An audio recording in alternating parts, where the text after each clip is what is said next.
In the last episode of Developer Tea, we discussed kind of the definition of bias, really kind of an informal definition, maybe a working definition of bias. In today's episode, I want to talk to you a little bit about beliefs and how we can change, or at least prepare ourselves to change our beliefs. My name is Jonathan Cottrell, and you're listening to Developer Tea. My goal on the show is to help driven developers connect to their career purpose so they can do better work and have a positive influence on the people around them. What do you believe?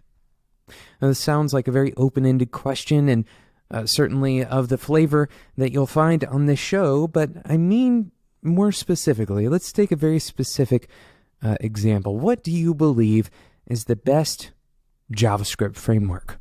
Right? This is a much more concrete question, and we avoid actually answering these kinds of questions on the show because the answers are almost always it depends. But if you're like many developers, you may have an answer and a justification for that answer right away.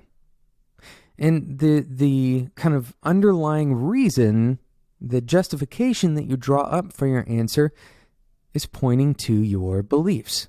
And most of the time when you have discussions like this, let's say you go to lunch with a couple of developers and you're trading off your opinions, very few times do we stop and think about the magnitude of our beliefs. In other words, just how much do we believe that particular thing? That belief that is informing our decision, we believe it enough to operate on it, and so it's easy to put into the category of full belief, of 100%.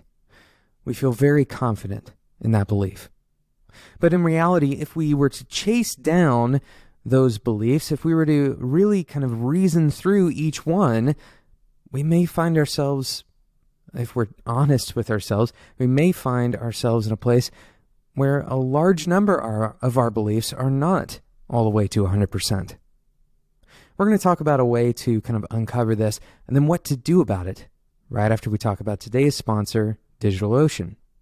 With DigitalOcean, you get flexible configurations that are sized for any application.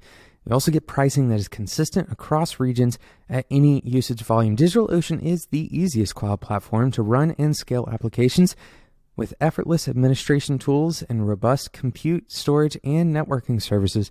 They provide an all-in-one cloud platform to help developers and their teams save time when running and scaling their applications. I encourage you to go check out DigitalOcean and what they have to offer because, as a Developer Tea listener, you can get $100 worth of credit to use on their platform by going to do.co/T. That's do.co/TEA. Thank you again to DigitalOcean for sponsoring today's episode of Developer Tea. So we're talking about beliefs today, and I want to kind of explain why beliefs are so important. When we have beliefs, they kind of act as these immovable guardrails in our decision-making process.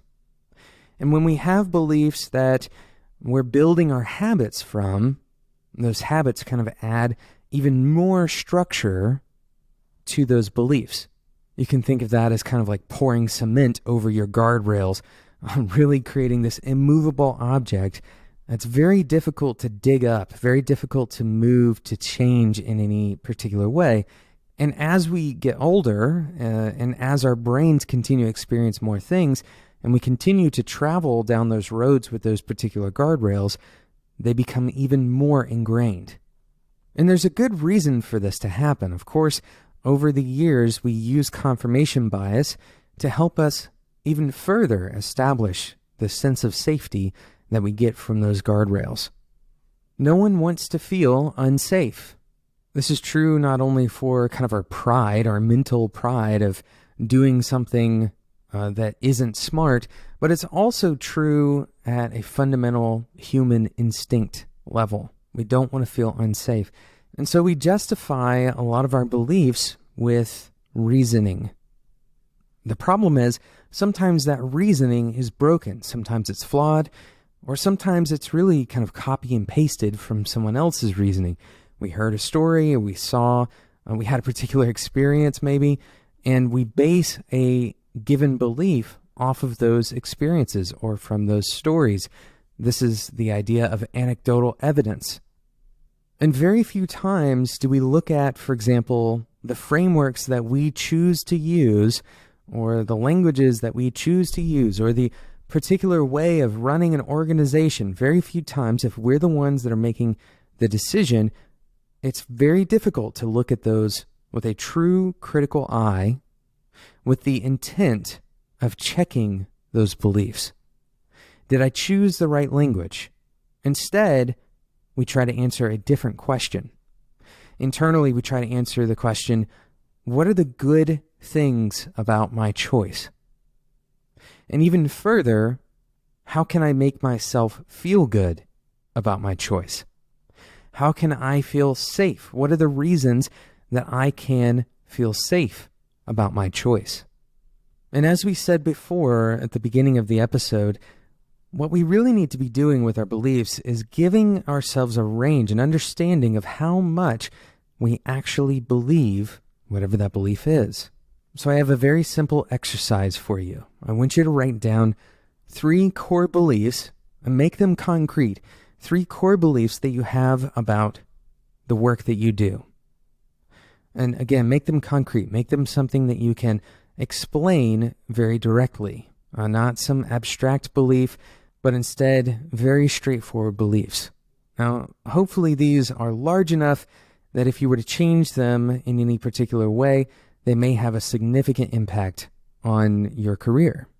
So once you've written down these 3 beliefs, I want you to write down actions that you take, maybe habits that you have, or actions that you regularly take or that you want to take that support those beliefs, that are reflections of those beliefs. And finally, I want you to, on a scale from 1 to 10, rate how much you believe that particular belief. And what you'll likely find is that if you're honest with yourself, the score is going to be lower than 10. Very few things are we absolutely sure about.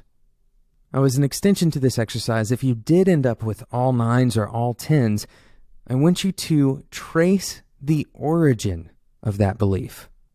Let me explain what I mean.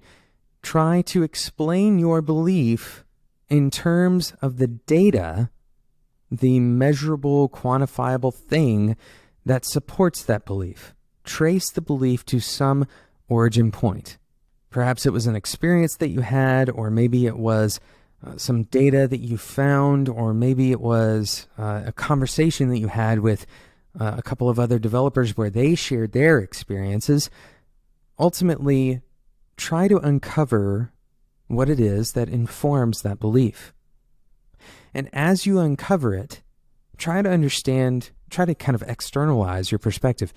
Understand if someone else was explaining to you why they believed the same thing, how reliable you think that belief is.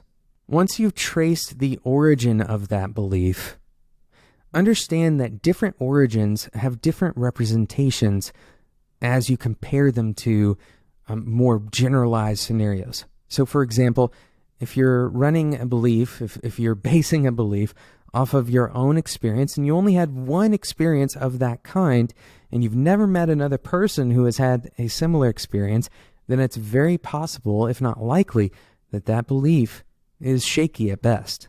But instead, if you're basing that belief off of strong and continuous measured information, some kind of measurable information, then that belief is much more likely to hold up on the average case.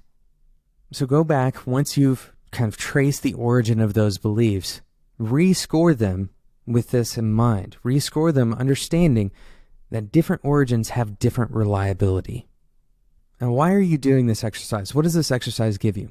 Well, it shows you that some of the actions that you take may be based on a belief that you don't hold very strongly. But the actions may kind of suggest that you do hold that belief strongly.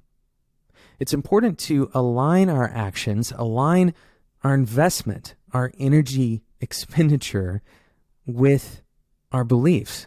And not only kind of that binary representation of a belief, but also the magnitude of our beliefs. I hope as you go through this exercise of questioning those kind of core operating beliefs, that you find a handful of beliefs that you can adjust. It's important as you go throughout your career to be aware, willing, and able to work on those beliefs, to mold them over time and to adjust them, to morph them into better versions of belief. Thank you so much for listening to today's episode of Developer Tea. I hope that you've enjoyed the episode. Thank you again to DigitalOcean for making today's episode possible. Head over to do.co/TEA to get $100 worth of credit on DigitalOcean's platform today. Thank you so much for listening, and until next time, enjoy your tea.